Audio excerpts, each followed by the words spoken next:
The Tsafe Ms. Palace in Zamfara State was full to capacity as friends, relatives and other well-wishers stormed to witness the momentous turbaning ceremony of Alhaji Muktar Ahmad Darma was formally conferred with prestigious title of second Danmalikin Tsafe. The proceedings unfolded at the palace of the Emir, commencing with the solemns reading of the Safian citations and testament to his contribution to development of the community. Amidst years of well-wishers, Alhaji Muktar Ahmad Darma was ceremoniously adorned with resplendent attire and turban as Danmalikin Tsafe.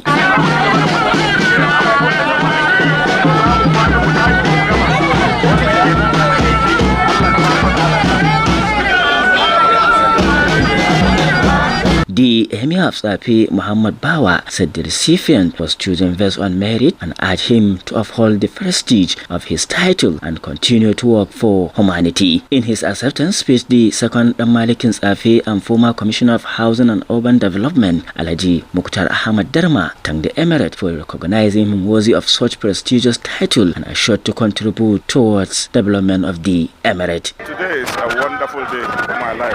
I'll simply say, Alhamdulillah, Alhamdulillah, Alhamdulillah. I'm really happy and I wish to thank Allah for making me the Danmalikin Tsafe and at the same time Darma Gusau. Whatever we have been doing in the past, I intend to continue even more to the people of Tsafe and Gusau in general.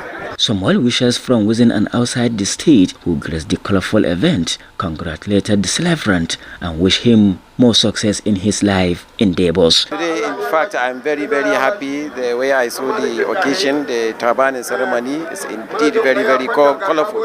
I hope the new Danmalikin Tsafe will use this opportunity to see he has bring a lot of development in this community. All of us are happy. The Emir made a very good choice, and the Danmaliki is a well-known person. He has been the Darma of Gusau, so he has been mixing in all these kind of activities of traditional institutions. We always hail him. We like the choice. And I also really want to appreciate him too, because he has done a lot to actually deserve this honor. He has helped many friends. He has also been quite instrumental to a lot that's happening within his society. Meanwhile, the new Danmalikin Tsafe has also visited the Emir of Gusau Palace and sought for his fatherly blessings. In Gusau, Bello Sani Maradun, NTA News.